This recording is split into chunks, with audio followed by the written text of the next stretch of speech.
Saudara, pengungkapan kasus judi online terus bergulir. Terbaru, nama Menteri Komunikasi dan Informatika periode 2023-2024 Budi Ari ikut terseret. Dalam dakwaan jaksa, nama Budi Ari ini disebut oleh terdakwa kasus judi online. Lalu bagaimana mengawal proses hukum kasus judi online hingga seluruh fakta sebenarnya terkuak? Kita bahas bersama dengan sejumlah narasumber di pagi hari ini. Sudah ada Sekjen Pro Jokowi atau Projo, Mas Handoko, kemudian ahli hukum pidana dari Universitas Jenderal Sudirman, Prof. Hipnu Nugroho, kemudian juga sudah hadir ke studio, sudah ada Direktur Eksekutif Trias Politika Strategis, sudah ada Mas Agung Baskoro. Selamat pagi Bapak-Bapak, Assalamualaikum. Ya. Waalaikumsalam, Pak Handoko, Mas Agung. Iya. Oke, saya ke Projo dulu nih yang langsung ya. Kalau kita lihat kan nama Budi Ari, walaupun Pak Budi Arinya sudah membantah dengan tegas melalui jurnalis Kompas TV kami, Audrey Chandra, melalui sambungan telepon itu hanya menyebut-nyebut nama saja begitu ya. Nah, kalau dari Projo sendiri seperti apa responnya? Karena kan kalau kita tahu pencantuman nama Budi Ari dalam surat dakwaan kasus judi daring ini bisa dinilai merupakan fakta hukum.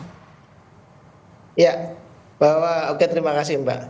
Bahwa kita tidak menampik bahwa surat dakwaan itu adalah fakta hukum ya. Dan tapi ini kisah ini ramai lagi kan karena surat dakwaan itu. Betul. Dalam surat dakwaan kan disampaikan bahwa mereka para tersangka itu membuat kesepakatan. Yang intinya Budi Ari menerima 50%. Jadi ada alokasi di sini dari keuntungan yang mereka dapatkan. Mereka dalam surat dakwaan itu menyampaikan bersepakat untuk mengalokasikan 50% ke Budi Ari. Hanya masalahnya adalah Budi Ari sebagai orang yang disebut di situ kan tidak mengetahui adanya kesepakatan itu dan juga mereka tidak memberitahu. Ya kan, dan kemudian juga tidak ditemukan adanya fakta bahwa Budi Ari menerima apapun dari aliran dana. Ya, dari hasil persekongkolan mereka ini.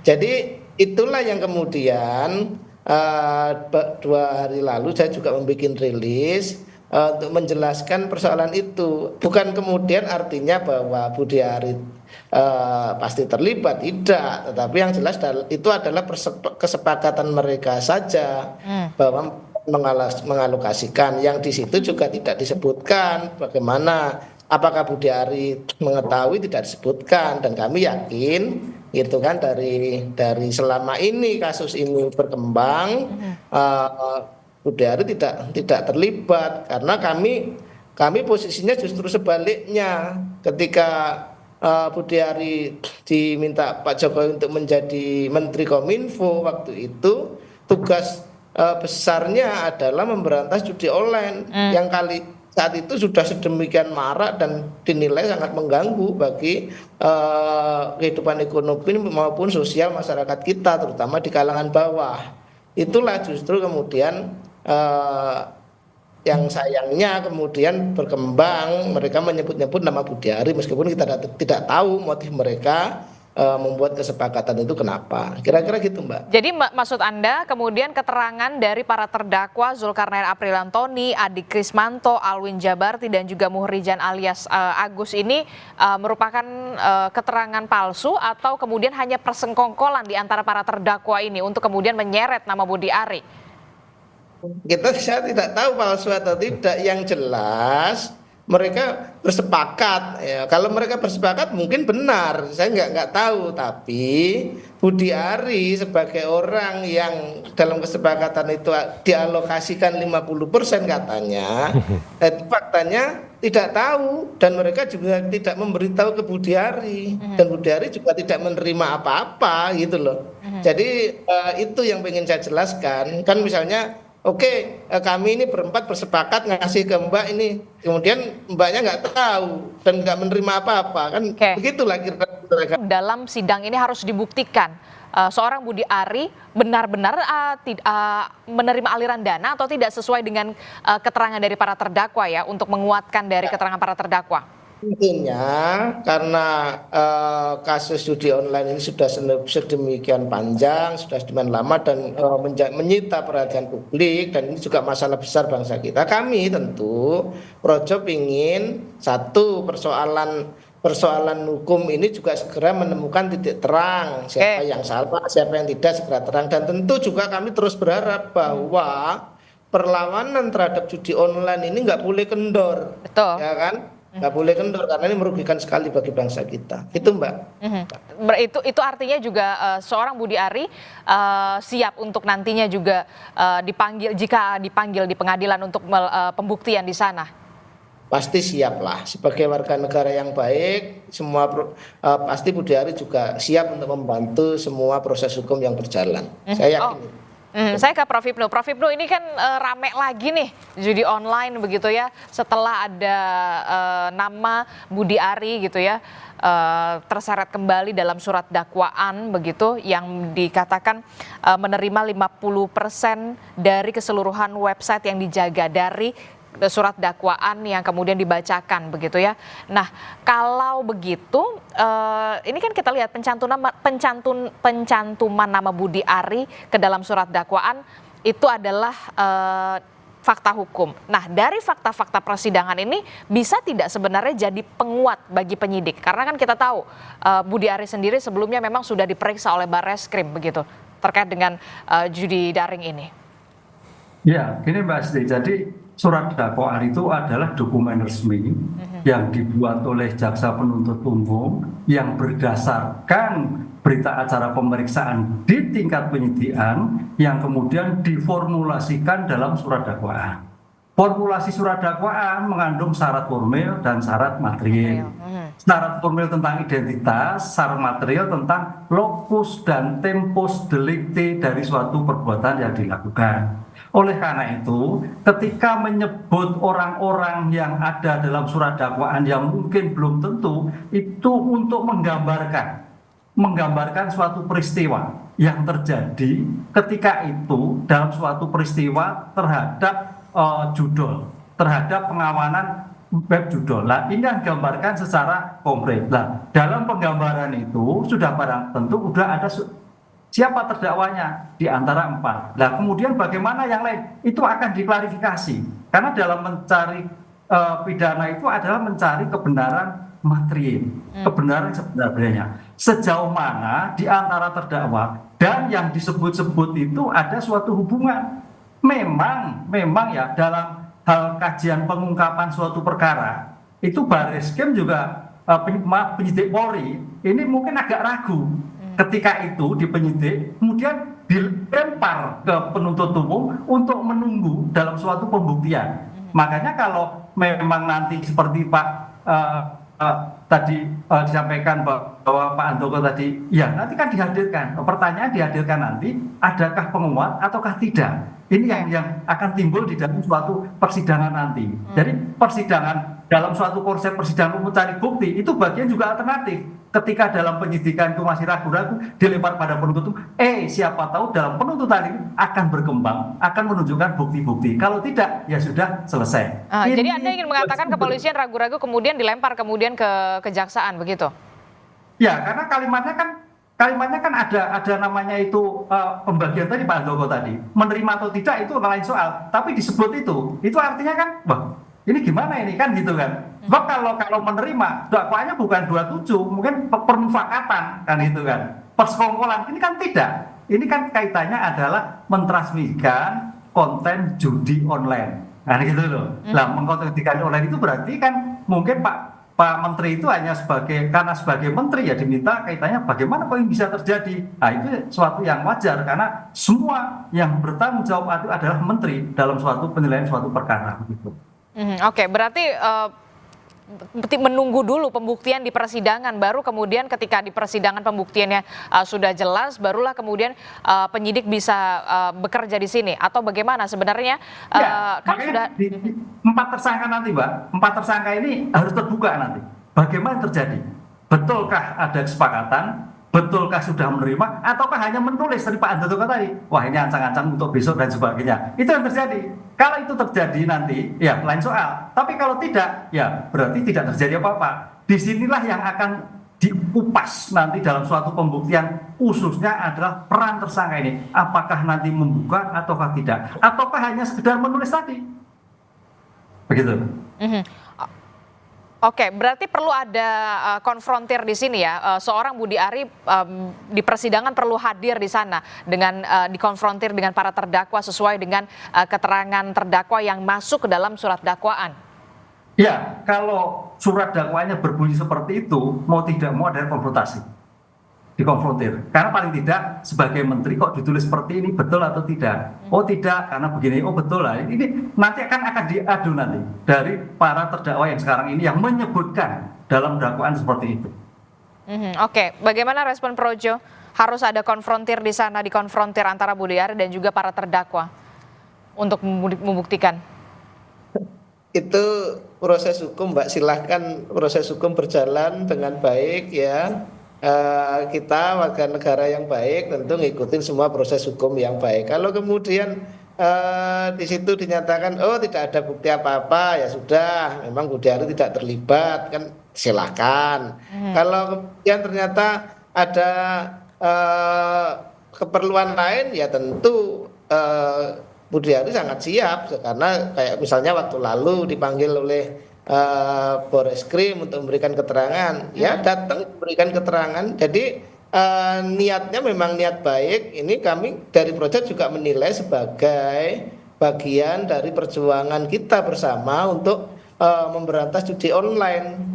Memperjelas situasi ini saya pikir satu hal yang bagus. Nanti bagaimana arah pemberantasan judi online ke depan bisa berjalan. Kira-kira gitu, Mbak. Termasuk juga tidak hanya pembuktian konfrontir antara terdakwa dan juga Budi Ari di persidangan, tapi kemudian yang jadi pertanyaan saya, Prof. Hipnu, perlu tidak kemudian PPATK masuk di sana, kemudian KPK masuk di sana, dan juga Jampitsus Kejaksaan Agung juga masuk di sana untuk kemudian bisa benar-benar mengusut soal adanya dugaan aliran dana atau tidak, untuk benar-benar bisa mengklirkan ini. Jangan sampai kemudian hanya sebatas di surat dakwaan, walaupun surat dakwaan itu memang merupakan fakta hukum.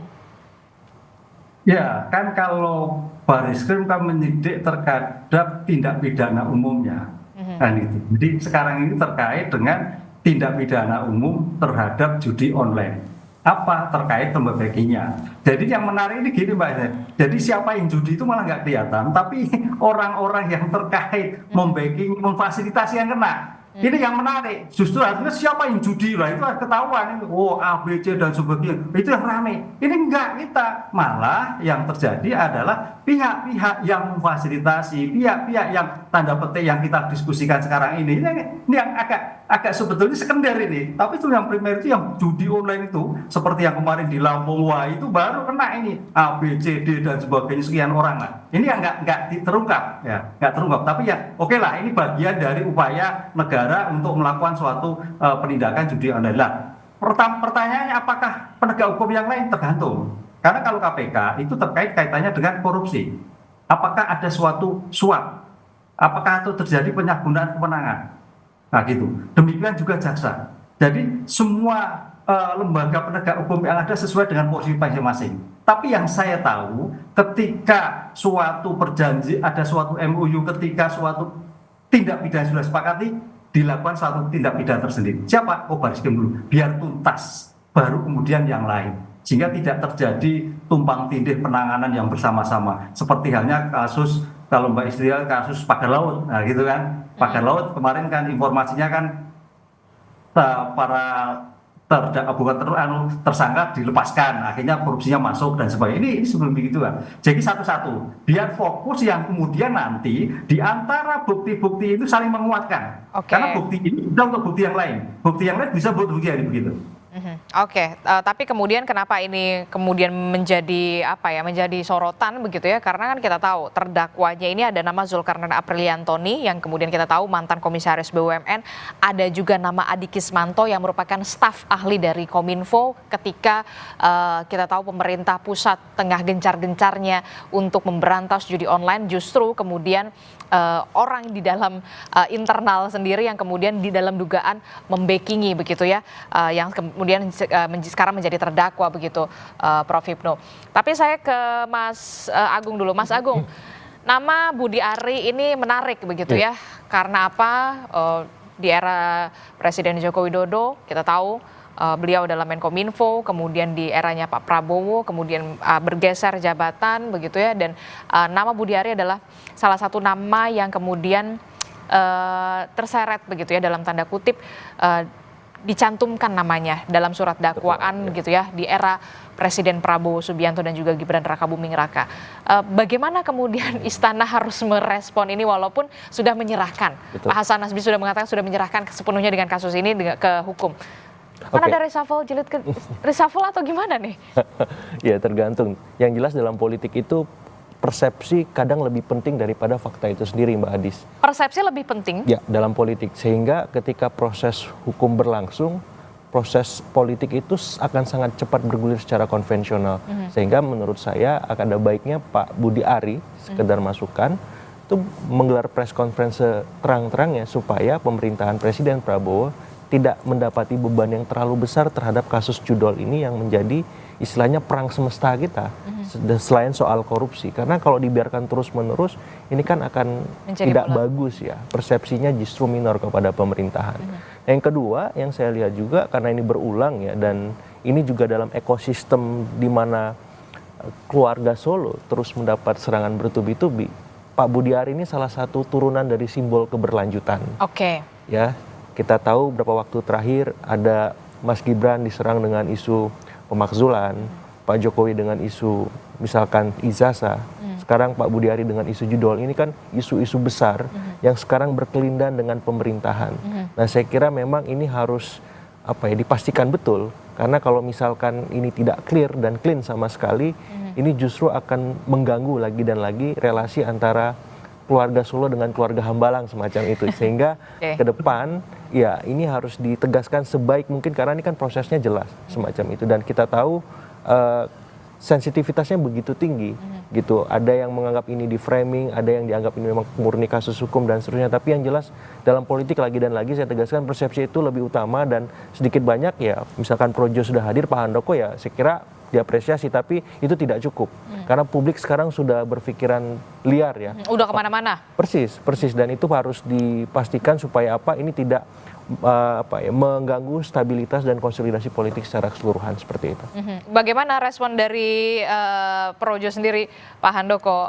Ini sepertinya ada serangan-serangan berkelanjutan begitu ya, seperti yang dikatakan oleh Mas Agung. Anda melihatnya seperti itu? Ya, kalau dalam konteks kami sebagai entitas politik memang bacaannya ya bisa kemana-mana ya, artinya ini kan bukan ruang kosong ya, semua bisa terjadi, semua skenario bisa dijalankan, tetapi ya itu tadi Mas Agung kan sudah menjelaskan konstelasi politiknya. Saya pikir bagi kami ya apapun, tadi seperti saya sampaikan bahwa memang silahkan berkembang konstelasi politik macam-macam. Bagi kami sekarang kami fokus bagaimana terus mensukseskan pemerintahan Prabowo Gibran sebagai kelanjutan dari pemerintahan Pak Jokowi yang kemarin. Nah, terutama kenapa isu ini penting bagi kami, karena ini judi online ini selain merupakan gangguan yang besar ya bagi kehidupan ekonomi dan sosial kita. Kita udah ngelihat itu berbagai macam korban, ada orang gantung diri, ada orang dibunuh istrinya gara-gara judol. Nah, dan juga selain begitu pentingnya, tentu juga karena ini juga menjadi concern dari Pak Jokowi waktu itu, yang kemudian juga terus berlanjut ke pemerintahan kali ini. Jadi kami fokus ke situ, Mbak, bagaimana mensukseskan itu. Tapi berarti bukan ada upaya untuk memframing atau bagaimana begitu, atau ini bagian dari serangan yang berlanjutan. Anda responnya gimana ini? Ya, kami itu ada saya sebutkan dalam rilis saya kemarin bahwa memang masalahnya kan begini, ketika fakta hukumnya itu adalah seperti yang kita tadi bahas, kemudian narasi yang berkembang di apa namanya di media, misalkan judul-judul berita, misalkan ada judul Budi Ari diduga ini yang menduga siapa gitu kan, nggak jelas gitu kan, karena fakta hukumnya seperti yang kita bahas tadi, atau kemudian muncul cerita seolah-olah bahwa benar, karena ini persepsi ya, memainkan persepsi ya. Kemudian tapi kan di surat dakwaan sudah jelas memang tertulis seperti itu, Pak Handoko, termasuk juga soal Budi Ari pernah diperiksa oleh Kops Pemberantasan Tindak Pidana Korupsi Polri pada 19 Desember 2024. Betul, faktanya menyebutkan bahwa para tersangka ini 4 orang ini bersepakat yang tadi sudah kita sampaikan.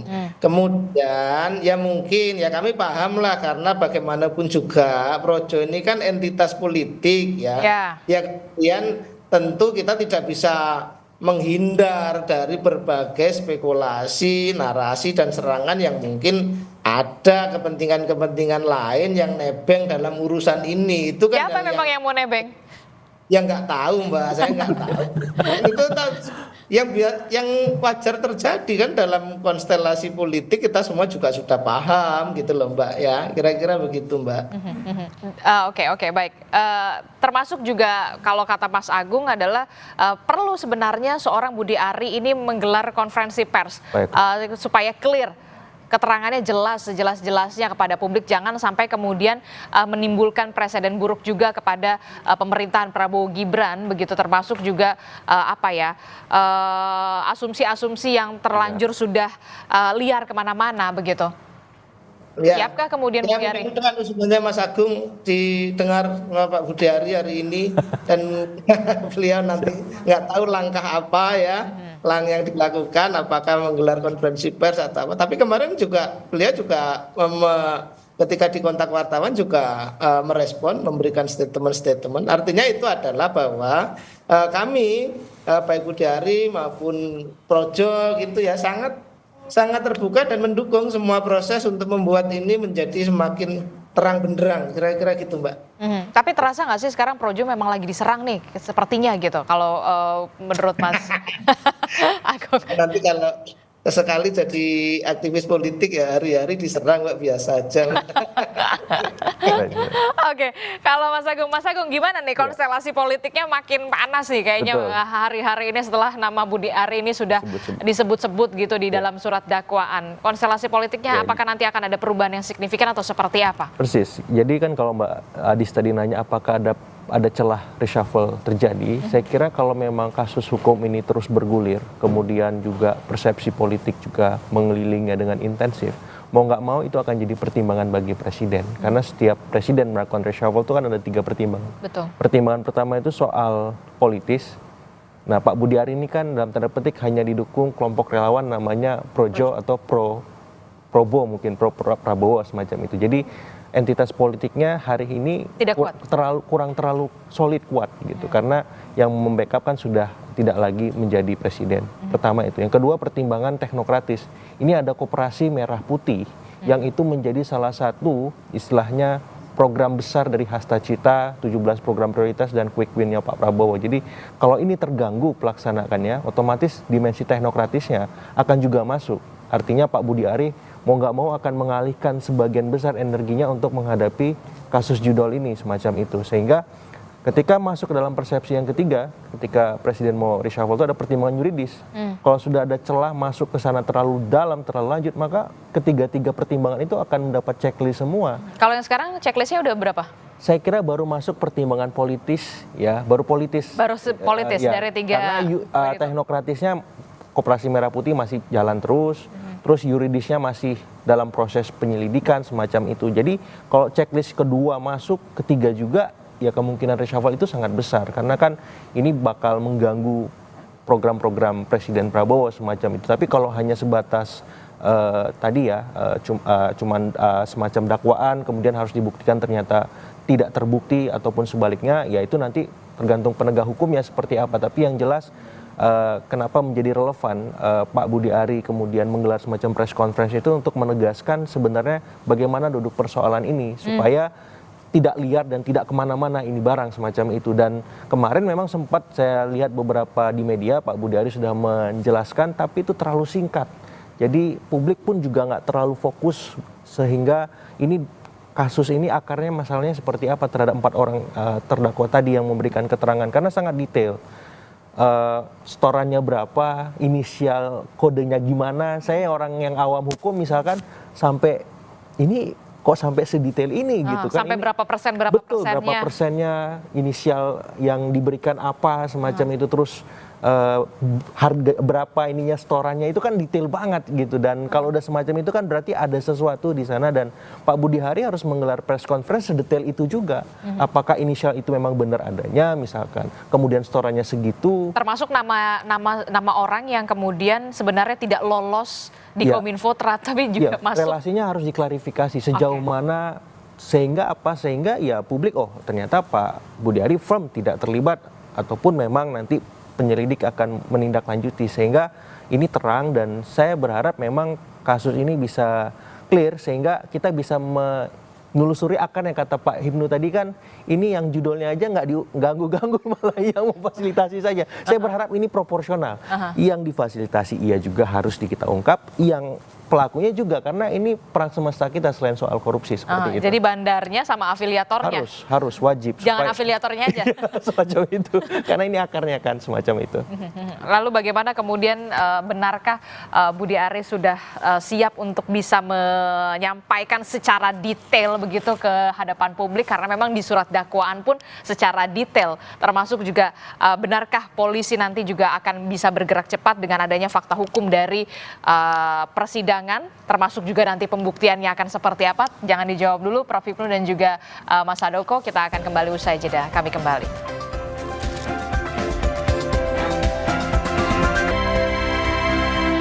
Terima kasih Anda masih bersama kami dalam Sapa Indonesia Pagi. Saudara, masih membahas soal bagaimana pencantuman nama Budi Ari Setiadi dalam surat dakwaan di kasus dugaan judi daring atau judol begitu ya, yang di surat dakwaan para terdakwa begitu yang menyebutkan bahwa ada sekitar 50% kalau tidak salah seorang Budi Ari ini. Masih membahasnya bersama dengan Mas Handoko dari Projo, kemudian dari Prof. Hipnu dan juga Mas Agung. Tadi Mas Agung sudah mengatakan ada berbagai macam pertimbangan sebenarnya soal reshuffle, tapi ada pertimbangan politis, kemudian teknokratis, kemudian yuridis begitu. Nah, kalau Projo sendiri sudah ada komunikasikah sejauh ini dengan Pak Budi Ari sampai akhirnya nanti tiba di tanah air?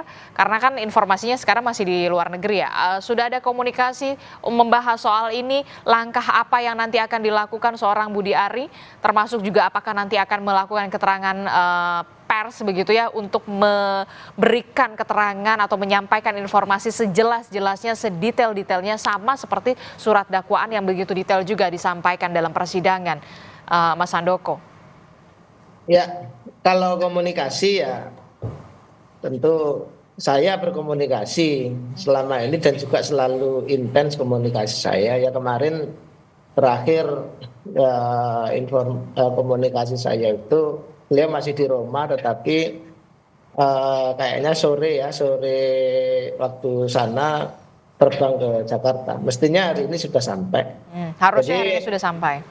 Harusnya. Jadi kalau itu tentu kami, karena ini sangat menyangkut organisasi ya, sangat menyangkut Projo, tentu ya Budi Ari selalu koordinasi dengan saya, kecuali kalau urusannya adalah internal kementerian, itu urusannya lain lah. Tapi karena dalam persoalan ini dan juga bagaimana pemberitaan, selalu yang muncul kan sebagai ketum Projo itu selalu muncul, sehingga tentu kami berdiskusi terus dalam konteks ini gitu. Termasuk soal minimal saya kan bisa kalau diminta ngobrol di TV-TV begini bisa jawab gitu. Oke, termasuk juga soal pasti kan, wah ada potensi reshuffle atau tidak, apakah kemudian seorang Budi Ari akan sudah siap ketika memang akan ada reshuffle selanjutnya begitu, walaupun kita tahu reshuffle itu hak prerogatif dari Presiden. Kalau soal reshuffle atau posisi dia sebagai menteri, kami tidak membahas, apalagi kami sangat tahu diri lah bahwa reshuffle itu urusannya presiden ya. Betul-betul prerogatif presiden, tentu semua pihak harus menghormati. Jadi saya sama sekali tidak ada pembicaraan tentang posisi dia di kabinet. Jadi saya hanya berdiskusi tentang situasi-situasi terkait dengan perkara hukum ini saja, Mbak. Kira-kira begitu. Kalau reshuffle ya, saya tidak pada kapasitas untuk memberi komentar, Mbak, karena itu betul-betul wilayahnya presiden itu, prerogatif. Oke, saya ke Prof. Hipnu. Prof. Hipnu, berarti sekarang benar-benar bolanya lagi di pengadilan begitu ya, untuk kemudian bisa membuktikan kebenaran sesuai dengan dakwaan jaksa dari keterangan para terdakwa soal pembagian persenan lah dalam tanda kutip soal judi daring ini, judi online ini. Berarti penyidik kepolisian menunggu dulu pembuktian dari persidangan, termasuk juga mungkin Jampitsus Kejagung juga menunggu dulu dari hasil pembuktian ini, baru kemudian mereka bergerak. Iya, jadi begini Mbak, kalau kita melihat suatu pokok perkara, ini judi online, aviator itu lihatnya sebagai pohon perkaranya dulu. Pohon perkara. Jadi pohon perkara ini akan meluncur ke perkara-perkara yang lain. Kan begitu. Nah, oleh karena itu dalam suatu persidangan itu yang disampaikan itu bukti yang akurat. Yang walaupun sekarang baru disantumkan dalam dakwaan itu belum, nanti akan diuji. Sejauh mana keterangan, sejauh mana kalimat itu, bagaimana menilainya, siapa yang mengucapkan, apakah ada suatu tindakan atau belum. Nah, itu akan dilihat. Kalau itu memang ada suatu nilai bukti yang mengarah pada pelaku-pelaku lain, ini pembuktian akurat. Karena apa? Dalam pengungkapan perkara itu, di dalam suatu kriminalistik bisa diperadjudikasi, bisa di pembuktian, karena pembuktian itu akan mengembang. Tadi saya katakan sebagai pohon perkara. Sehingga dengan demikian, perkara ini kalau memang nanti ada suatu tindakan-tindakan lain atau subjek lain bisa menjadi jilid 1, jilid 2, mungkin kait korupsinya, mungkin terkait dengan KPK-nya, banyak hal yang terjadi. Nah, ini yang harus dikembangkan. Oleh karena itu, dengan kasus ini, semua penegak hukum melihat dulu, oh ada apa? Bagaimana aliran perkaranya, bagaimana adakah kesepakatan. Kalau memang tidak ada kesepakatan, Pak Handoko berarti selesai, kan itulah. Karena dalam suatu pembagian itu biasanya ada kesepakatan per mufakat 5, 10, 50 per mufakat. Ini ada atau tidak? Nah, tapi kan di sini kan tidak ada. Dalam dakwaan kemarin kan hanya pasal 27 dan 45 terkait juga. Nah, ini yang berkembang, Pak. Karena bukti di dalam suatu persidangan itu bernilai, sudah konotasi. Tinggal nanti kalau seandainya ada pihak-pihak lain, penyidik Polri tinggal mengembangkan. Nah, itu suatu yang lebih cepat ketimbang pengungkapan perkara di peradjudikasi tingkat penyidikan. Oke, jadi kalau kita lihat dulu pembuktiannya di persidangan ini seperti apa, begitu ya, seberapa besar kemudian potensinya akan ada jilid 2? Ya, tergantung. Dan tergantung apa? Empat terdakwa ini mampu menjelaskan atau tidak? Oke. Kapan, di mana tempatnya, objeknya, aliran dananya. Kalau itu tidak, berarti bohong. Wah. Tapi kalau iya, lah itu akan dikembangkan. Itu yang menjadikan sosok utama dalam suatu pengungkapan perkara. Kadang-kadang makanya ada yang sebagai terdakwa, enggak lah, bemper, udah hidup mati, saya nggak akan membuka, bisa jadi. Tapi ada yang, oh udah bisa, sama-sama dong kan gitu, sama-sama menerima, misalkan seperti itu. Bisa jadi akan ke sana. Disinilah nanti kejelian penegak hukum, baik jaksa, penasihat hukum, hakim untuk mengungkap kasus ini. Bagaimana? Apakah hanya stop pada sini? Apakah ada masih pengembangan-pengembangan yang lain? Berarti pembuktian ini apakah bisa nanti mengarah ke potensi adanya tersangka baru atau seperti apa nanti? Ya, masih bisa. Kan nanti kan akan diubah, mencari kebenaran material. Kebenaran material itu kebenaran sebenar-benarnya. Apakah hanya cukup ini? Bisa jadi. Apakah bisa mengembang? Bisa, kan namanya judi online banyak, Pak. Itu kita lihat apakah hanya 4, bisa juga 5, bisa juga 6. Kita lihat berbagai kasus yang terjadi. Kemarin yang sedang di Tipikor Jakarta itu kan pengembangan dari yang 4 tahun yang lalu misalkan seperti itu. Kemudian kasus yang lain malah tidak jadi menaik. Dulu kalau nggak salah BTS Pak ya ada Somad itu tidak menjadi naik, bisa jadi. Kuncinya sekarang ada penegak hukum. Kalau memang ia ada dilanjutkan atau tidak, kalau memang tidak ya berarti tidak. Disitulah saya sekira sebagai pengungkapan perkara ini akan membuka kotak Pandora dalam suatu perkara-perkara yang terkait judi online. Oke. Mas Agung, apa yang kemudian bisa dilakukan oleh pemerintah menanggapi atau merespon gini? Apalagi ini soal kasus judi daring yang kita tahu pemerintah pusat juga lagi memerangi ini begitu ya. Dan nama Budi Ari juga jadinya terseret-seret begitu. Walaupun kita tunggu pastinya pembuktian di persidangan akan seperti apa. Bagaimana kemudian pemerintah pusat harusnya merespon ini? Ya, saya mengapresiasi statement dari Kepala Komunikasi Presiden ya, Hasan Nasbi, yang kemudian menyerahkan seutuhnya proses ini kepada proses hukum, jangan sampai kita melampaui itu, dan itu hal yang cukup objektif untuk bisa dipastikan oleh pihak istana agar ya dalam tanda petik tidak ada intervensi apapun dalam proses kasus ini berjalan semacam itu. Tapi saya ingin masuk dalam konteks di mana perihal judol ini menguji relasi antara keluarga Solo dengan keluarga Hambalang. Apakah akan solid seterusnya atau renggang selanjutnya semacam itu. Yang kedua juga suka atau tidak ini juga menggoyang kursi Menteri Koperasi. Jadi kursi panas nih. Dan suka atau tidak ini juga memberikan efek kepada menteri-menteri di Kabinet Merah Putih maupun Koalisi Indonesia Maju Plus sendiri, melihat bagaimana kursi goyang tadi, kursi panas tadi akan dalam tanda petik berimbas positif atau negatif kepada mereka. Karena sedikit banyak ya tadi Pak Budi Ari ini kan turunan dari narasi keberlanjutan itu. Turunan langsung bahkan. Bila ini dihujam turunannya itu berarti kan dalam tanda petik ada alarm politik keras yang diberikan kepada dalam tanda petik keluarga Solo untuk ya dalam tanda petik ya berbenah berbuat sesuatu agar ini tidak berdampak kemana-mana ke menteri-menteri yang lain yang memang terafiliasi dalam konteks keluarga Solo seperti itu. Tapi kemudian kekuatan Projo ini walaupun memang sudah tidak ada lagi kemudian, tapi masih kuat nggak sih sebenarnya? Ya, saya kira relevansi ketika misalkan hari ini ada arahan Pak Jokowi mau bergabung ke PSI, saya kira itu bisa menjadi semacam skoci politik bagi teman-teman relawan yang lain untuk berhimpun di sana, terkonsolidasi, karena kan selama ini berserak, ya Projo ada, masih belum ini ada, kelompok relawan mania, ya ada kelompok relawan merah putih, ada macam-macam lah. Jadi ini berserak semua ketika ada PSI kemudian muncul sebagai entitas tunggal dalam tanda petik Jokowisme itu, Jokowiisme, otomatis ini kan bisa berhimpun, bisa terkonsolidasi di sana dan sehingga bisa juga merespon, menangkis, membentengi keluarga Solo dan member-membernya supaya tidak mendapat dalam tanda petik serangan bertubi-tubi seperti sekarang. Dan ini tidak berhenti-berhenti, Pak Handoko ya. Dari mulai pemakzulan, ijazah, ini judul, besok apalagi saya nggak tahu gitu. Ada aja dan ini langsung menyedot perhatian publik karena memang epicentrum politik kita kan beredar di antara orbit Hambalang, Solo dan kemudian Teuku-Umar ya. Jadi ketika bersin aja di salah satu epicentrum politik itu sudah ramai. Apalagi ini lebih dari bersin ya, berkali-kali lipat. Sehingga ya setiap entitas tadi mau nggak mau harus selalu bersiap merespon beragam dinamika politik di panggung depan kita seperti itu.